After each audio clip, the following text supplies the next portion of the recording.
The sound of thunder was still distant, but on the horizon, dark clouds had begun to swallow the orange sky of late afternoon. The town of Santa Aurora, small and quiet, already knew the signs of a strong storm, and feared its consequences. Officer André Martins stood by the window of the police station, hands in the pockets of his uniform pants.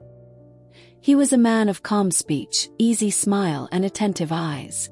He was 37 years old, nearly 15 of those spent serving and protecting the community. But beyond safeguarding people, André had always had a special fondness for animals. Since he was a child, he had learned from his grandfather that those who care for the voiceless care for all of humanity. The squad car radio crackled, breaking the silence. Attention all units. Heavy rainfall expected in the next few hours. Civil defense monitoring in progress. Possibility of flooding in low-lying areas. André grabbed his notebook and jotted down a quick note. He knew which neighborhoods would be most affected. Villa Esperanza, for example, was always the first to flood when the river running through town began to rise. He decided to head there before darkness fell completely. As he drove through the already wet streets, he saw residents covering furniture with tarps, stacking bags on chairs, trying to save the little they had. An elderly man stopped him at the corner. "Officer André, the river's almost at the road again. Is it gonna overflow? We're keeping an eye on it. But stay alert, and if you need to leave, don't wait. I'll let you know if it gets worse." The officer continued his route, stopping here and there to guide residents. He also passed by the central square, where he saw something that made him smile for a brief moment. A little boy helping his mother rescue a cat that was shivering under a bench. Even in the face of fear, there were acts of kindness. When night fell, the rain grew heavier. Lightning tore across the sky like blades of light, and thunder shook the rooftops. Water began rising along the dirt roads, and the first emergency calls soon began to come in. Back at the police headquarters, André put on his vest and braced himself for what lay ahead. He knew the night would be long, but he had no idea that, among so many lives at risk, there would be one tiny defenseless soul waiting for a miracle, and that he himself would be that miracle. The civil defense siren sounded at 8:45 p.m., its piercing wail slicing through the night like a solemn warning. The river had overflowed. Inside the patrol car, André listened as the radio crackled with calls. Stranded residents, impassable streets, desperate families. He had seen this scenario before, but each flood was a new wound on the city, and on his heart. In the Villa Esperanza neighborhood, the waters were invading homes with fury.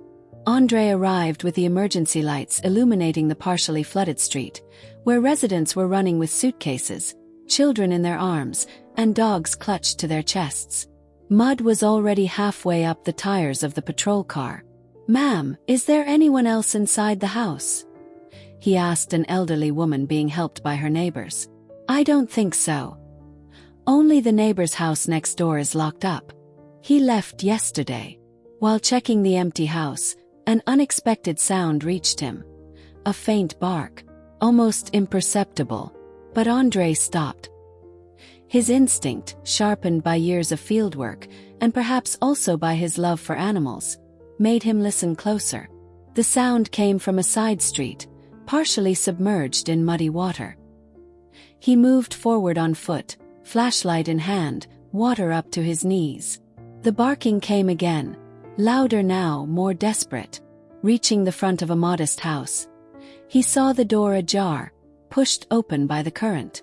Inside, furniture floated, curtains dragged through the murky water.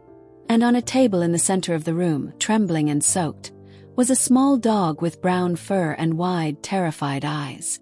It was a puppy, lone, stranded. André felt his chest tighten. No one was around. The animal was in danger, and any hesitation could cost it its life. He spoke into the radio. "Central, this is Unit 05. I have a stranded animal in a partially flooded residence. Attempting rescue. Unit 05, civilians are the priority. Negative on animal rescue at this time." André looked again at the puppy, who stared back at him with a mix of fear and hope. He turned off the radio. There was no time for red tape. A life was a life. He grabbed a safety rope from the trunk and, already soaked and slipping on the sludge, made his way through the house. The flood may have taken out the power and swallowed the streets, but it wouldn't drown his conscience. That night, André wasn't just a police officer. He was a protector, a man on a mission. And there, in that flooded house, a tiny creature depended on him to live. The floor of the house gave way with each step.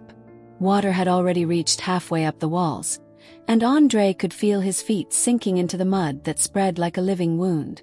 With the flashlight held in his mouth and the rope secured around his waist, he entered the house silently, so as not to frighten the puppy any further. The little dog, curled up on the table, trembled like a leaf. His big dark eyes seemed to beg for help without making a sound. He was exhausted, cold, soaked, but still waiting. That's what moved André the most. That stubborn hope, even in the middle of chaos. The water was rising fast. Objects floated around aimlessly. Cushions, children's toys, a broken radio. Beside the table, a bookshelf came loose from the wall with a loud crack and crashed down, sending waves rippling through the room. The puppy lost its balance and nearly fell, but clung to the edge of the table with its paws. André acted quickly. "Easy, buddy. I'm here, okay? I'm not leaving you." He moved forward slowly, arms outstretched. With one swift motion, he tied the end of the rope to an exposed ceiling beam. When he finally reached the table, his heart pounded harder. The puppy had an injured paw, likely cut by glass. But even then, it wagged its tail as André got closer. Without hesitation, André took off his uniform jacket and wrapped the animal in it, holding it tightly against his chest. He felt the cold little body and the racing heartbeat pressed to his own. On the way back, the weight of the water was heavier. A floating chair slammed into his shoulder with force. He nearly fell, but held his ground, shielding the puppy with his own body. With effort, he pulled on the rope to guide himself back to the entrance. As he exited the house, now almost entirely submerged, he heard shouts from the street. There he is. He made it out." 2 fellow officers rushed in to help him reach firmer ground. The community, gathered under an awning, broke into applause as they saw him emerge from the floodwaters with the puppy in his arms. Some recorded the moment, others wept in silence. André, breathing heavily and soaked to the bone, handed the puppy to a volunteer from an animal rescue NGO, who was waiting with towels and a makeshift insulated box for shelter. "What's his name?" someone asked.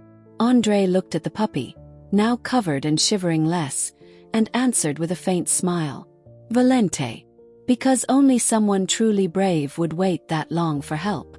The rain kept falling, but in that moment, under the dim glow of a streetlight and the distant sound of floodwaters, there was something stronger in the air, a breath of humanity. And for Valente, the darkest night of his life was finally giving way to a new dawn. The next morning, the city was still waking up amid the wreckage left by the flood. The sun appeared shyly, breaking through the heavy clouds with golden beams that lit the muddy streets and the tired faces of the residents. The worst had passed, at least for some. In the small municipal shelter improvised in the school gymnasium, volunteers took turns distributing supplies and caring for rescued animals. Among them was the puppy everyone now knew as Valente. Covered with a blue blanket, he rested in a box lined with soft bedding. His injured paw had been treated by a local veterinarian who, touched by the rescue story, refused payment. Valente was still scared, but little by little, he allowed himself to be petted. Sometimes he slept deeply, as if recovering not just his strength, but also his trust in the world. Meanwhile, André was back at the station, reviewing reports from the previous night. He had deep under-eye circles and a mild ache in his shoulder, a result of the impact from the floating chair. But he didn't complain. There was something lighter in his chest, a feeling that was hard to explain. His phone buzzed. It was a social media notification. A video posted by a resident had gone viral within hours. It showed the moment André emerged from the submerged house with Valente in his arms. The caption read, "A real hero doesn't wear a cape. He wears a uniform and has a giant heart." Thousands of comments poured in. Words of gratitude, tributes, heartfelt messages from people all over the country. Some wanted to adopt Valente, others wanted to donate money to help the city's animals. Many simply wrote, "Thank you." The precinct commander knocked on the door and walked in, smiling. "Congratulations, Martins. Your actions were mentioned by the governor himself.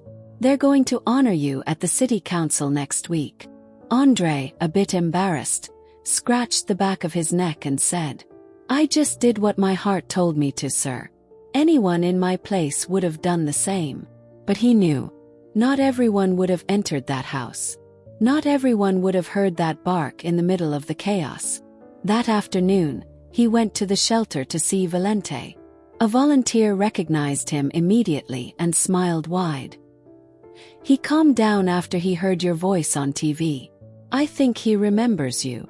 When André approached, Valente, bandaged paw and all, stood up and wagged his tail excitedly. His eyes sparkled as if to say, "You came back." André knelt down and gently stroked him. "And I'm not leaving you again, little one." 2 weeks had passed since the rescue. The city still bore the scars of the flood. Stained walls, furniture piled on sidewalks, silence where laughter once echoed. But little by little, Santa Aurora was coming back to life. With the help of neighbors, volunteers, and the power of solidarity, life was beginning to take shape again. Valente now had a new home. It was on a sunny Sunday morning that André officially signed the adoption papers. There was no ceremony, no speeches. Just a handshake from the vet and a wide smile from the volunteer at the animal rescue NGO. "I think he was always yours," she said, eyes glistening. "He was just waiting for you to find him." Valente was stronger now. His fur was starting to grow back where wounds once were, and his injured paw was healing well. He no longer trembled, no longer hid. He ran, still a bit cautiously, through the corners of André's home, sniffing everything like someone exploring a brand new world. The backyard had become his kingdom. A simple space, but full of life. Potted plants, a wooden bench, and a small patch of grass where he could lie in the sun. That afternoon, André sat on the bench with a cup of coffee in his hands and Valente by his side, lying down with his head resting on André's foot. The silence was broken only by birdsong and the wind rustling through the leaves. Silence of peace. André looked up at the sky and thought about everything that had happened. The sirens, the fear, the rising water, the choice he had made. He thought about how often people wait for grand gestures to change the world, and forget that sometimes it all begins with a simple, "I won't leave you behind." He gently ran his hand over Valente's head and whispered, "You were saved, but I think I'm the one who got a new life." Valente wagged his tail. He didn't need to understand the words. He felt them. There, in that home built with courage, care, and choice, 2 survivors had found each other. And together, they were ready for any storm that might come.